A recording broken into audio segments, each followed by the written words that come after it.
What's going on, everybody? I'm gonna do a little work on my 92 with the 5.3 in it today. I'm gonna start putting the factory TBI harness back in it.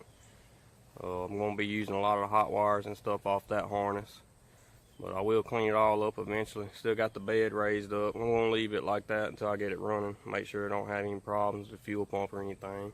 I don't have a harness built for the swap yet, so I'm just gonna use a factory LS harness with a factory fuse block and all that for now, just to get the truck running, to make sure the motor and all is good, and then I'll build me a harness for it. I got to put another water pump on it, put a starter on it, a few odd and end things. We'll see how far we get with it. Be nice to start it up, but we'll see. Factory TBI harness. Like I said, I am going to clean it all up. Pretty much all of these wires are going to go except for the main hot wires and probably wires for gauges and stuff like that. Pretty much everything else is going to go.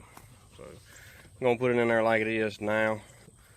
Once I get that harness in here and the LS harness in here, it's going to look like a mess at first, but it'll look better once I get it all cleaned up.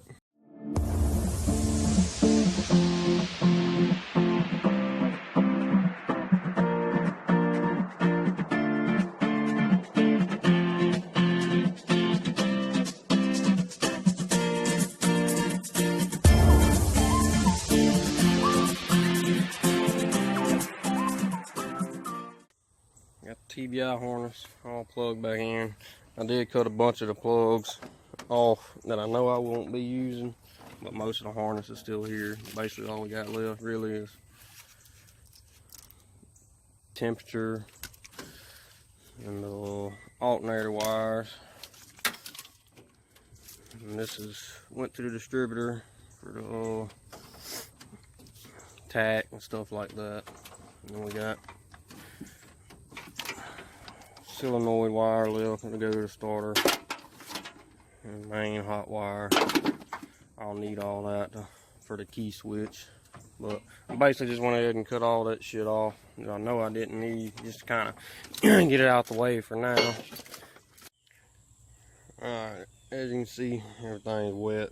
It's been raining pretty much every day here lately, but did get a little bit work done. Didn't record none of it. But I got the intake on, got the LS harness in there. I mean, it ain't chopped up or nothing yet. I just put it all on there right now, plugged everything in. I got a starter I'm about to put on it. Hook the computer up, put some good plugs in it, or at least change out the ones that's broke. Bolt that header back up, hook up the fuel lines. Maybe see if this thing will start up. Hopefully it will. There ain't really no gas in the truck, but I'm just gonna spray some in the throttle body. Starter on, starter wires hooked up, hooking the battery up. Basically what I'm gonna do right now is just hook the battery and start it all up, make sure the motor turns over, and then I'll send power to the fuse block and do everything else and see if it'll fire up. Alright, let's see what we got. We got power. Oh yeah. So what you say, you know I'm the man. Alright, got the fuse block here. I just run the TBI alternator wire to make it hot. Got an alligator clip here. I'll hook it to this wire. Uh-oh, wrong one. And here the relays come on. And everything should be hot. I ain't got the fuel lines hooked up. I ain't got no gas in the tank. I'm not sure if my fuel pump's coming on either. But I'm gonna squirt a little gas into her and hit the key and see what happens. Hope for the best. Expect the worst.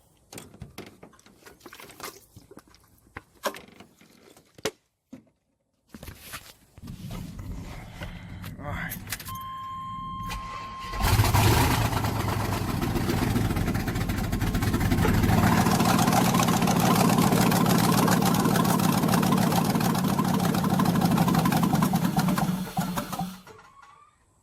Out of gas. Alright, so it sounded pretty rough because obviously you can see I ain't got the headers bolted up or nothing. Kind of rushing this thing, if you can't tell, because I mean it is thunder and all, and I I really wanted to fire it up today, which we just did, and I am very, very excited about that. I just realized the transmission was in gear too, as you can tell. She was chopping away at the dirt. So there's still a lot of work to do. Go through the harness, clean up all the wires and stuff I don't need, and go through the TVI harness, get rid of a lot of wires out of it. But if anybody's wondering how I started this thing up with the factory harness like this, all you gotta do, you gotta have the VATs and security and whatnot deleted out of the computer. Make this terminal hot, and then on the back side, make that terminal right there hot. That pretty much turns the ignition on. And as long as you got security and all deleted, fuel and fire, it should start. Pretty simple, but I am going to go through all this, take all the wires and stuff I don't need out, get rid of this fuse block, and just have a few relays that I need instead of this whole thing. And we're still not sure if my fuel pump's working, so I do want to hook up my fuel lines and get some gas to put in it to see if the motor will run off the fuel pump. Hooked my fuel lines up, took the drive shaft out, put the transmission in park, that way we ain't digging no holes under there again. Bolt these headers up, start it up again. I want to hear it run one more time before I end this video out. Headers bolted up, just 2 bolts in each one. No gasket, so it's still gonna have some leaks, but it won't be as raggedy sounding as it was. Pour a little more gas into her and do another test fire.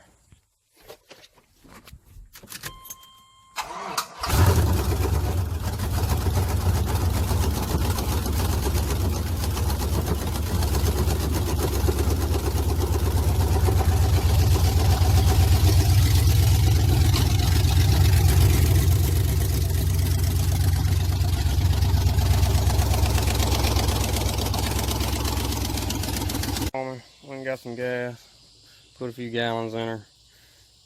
See if this thing will start up and run on its own now. Can't run it very long because I ain't got no water running through it, but I just want to know if the fuel pump's working.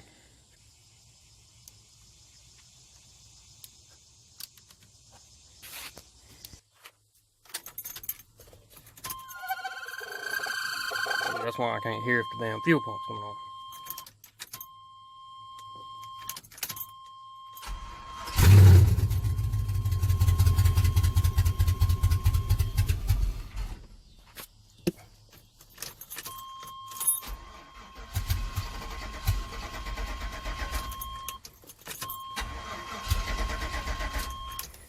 See if I got any fuel pressure at the rail. Alright, so got no fuel pressure there. Fuel pump's not working. Tried a few different things. The most I can get out of it is sometimes I can turn the key on and off, and it'll bust off and go dead.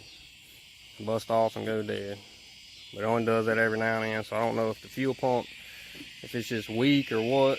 I'm not really sure what the deal is, but I'll get it figured out. There's always a problem when you do a swap like this. I'm just glad the motor runs and all that, but I reckon that's going to be the end of this one for now. Like, comment, subscribe. Stay tuned for more later.